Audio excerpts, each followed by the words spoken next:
माननीय supreme court के 7 न्यायाधीशों की संवैधानिक पीठ द्वारा अभी हाल ही में 1 अगस्त 2024 को देश में अनुसूचित जाति व अनुसूचित जनजाति के आरक्षण के संदर्भ में जो एक अति महत्वपूर्ण निर्णय दिया गया है, तो उसके संबंध में अपनी पार्टी की प्रतिक्रिया जाहिर करने के लिए बुलाई गई है, जिसमें अनुसूचित जाति व जनजाति के लोगों को पुनः उप वर्गीकृत सब क्लासिफिकेशन अर्थात सब क्लासिफिकेशन किए जाने को मान्यता प्रदान की गई है, जिसको लेकर और भी बहुत सी बातें कही गई हैं। उनसे हमारी पार्टी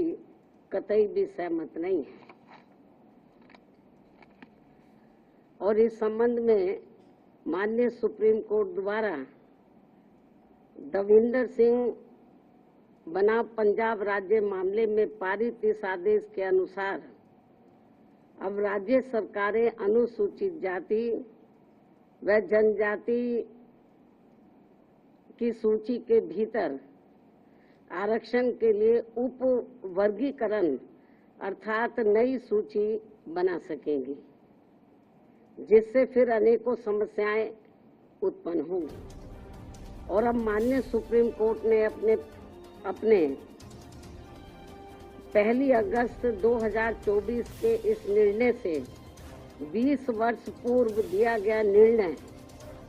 जो सन 2004 में 5 न्यायाधीशों की संवैधानिक पीठ द्वारा ईवी चिनैया बनाम आंध्र प्रदेश राज्य में दिया गया था, तो उसको पलट दिया है, जिसमें अनुसूचित जातियों व अनुसूचित जनजातियों के भीतर किए जाने वाले वर्गीकरण को मान्यता देने से इनकार कर दिया गया था। और ये भी कहा गया था कि अनुसूचित जातियों व अनुसूचित जनजातियों के भीतर उप वर्गीकरण नहीं किया जा सकता है, क्योंकि वे एक ही समरूप अर्थात समान वर्ग में आते हैं। माननीय सुप्रीम कोर्ट ने वर्ष 2004 के अपने निर्णय में ये भी कहा था, चूंकि अनुसूचित जाति और अनुसूचित जनजातियों के लोगों ने जो अत्याचार सहे हैं वह एक वर्ग और एक समूह के रूप में सहे हैं, तथा यह एक बराबर का वर्ग है, जिसके भीतर किसी भी प्रकार का वर्गीकरण करना उचित नहीं होगा। माननीय सुप्रीम कोर्ट ने अपने 2004 के निर्णय में ये भी कहा था कि अनुसूचित जातियों और अनुसूचित जनजातियों के भीतर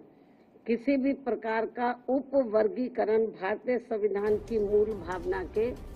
विपरीत होगा। माननीय सुप्रीम कोर्ट ने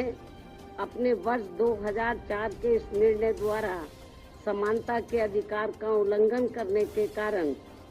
आंध्र प्रदेश सरकार द्वारा पारित आंध्र प्रदेश अनुसूचित जाति अधिनियम 2000 को भी रद्द कर दिया था। अपने 2004 के निर्णय में माननीय सुप्रीम कोर्ट ने ये भी माना था कि ये वर्गीकरण इन जातियों के भीतर अलग अलग व्यवहार करके समानता के अधिकार का उल्लंघन करेगा। और अब माननीय सुप्रीम कोर्ट के 7 जजों की पीठ ने 1 अगस्त 2024 के निर्णय से सन 2004 के निर्णय को पलट दिया है, जबकि इस निर्णय से अनेकों मतभेद उत्पन्न होंगे।